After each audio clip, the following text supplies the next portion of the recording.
বাংলাদেশের বহু জায়গায় এভাবে জঙ্গি নাটক সাজিয়ে ইসলামী মনোভাবাপন্ন যুবকদেরকে হত্যা করা হয়েছে।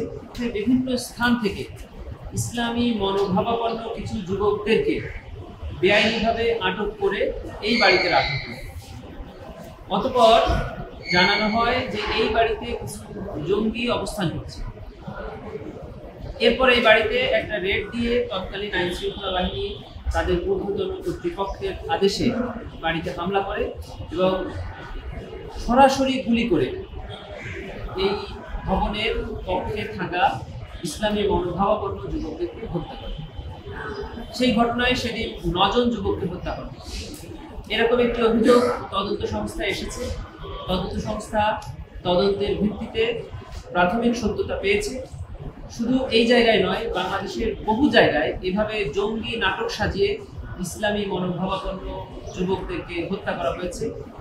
ইসলামকে এক ধরনের ফোবিয়া মানে ভীতিকর ধর্ম হিসাবে মানুষের কাছে উপস্থাপন করা হয়েছে।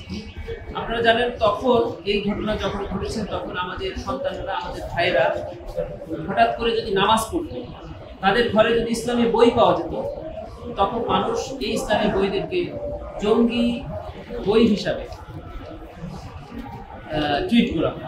সেই সকল ঘটনায় প্রাথমিক তদন্তের সত্যতা পাওয়ায় আন্তর্জাতিক অপরাধ ট্রাইব্যুনালে একটি প্রোডাকশন ওয়ারেন্টের আবেদন করা হয় তদন্ত সংস্থার পক্ষে।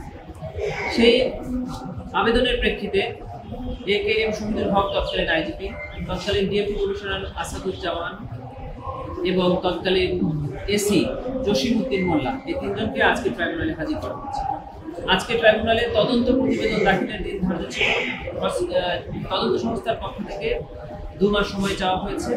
মাননীয় ট্রাইব্যুনাল 2 মাস সময় মঞ্জুর করে 2 মাস পরে মামলার তারিখ ধার্য করেছে।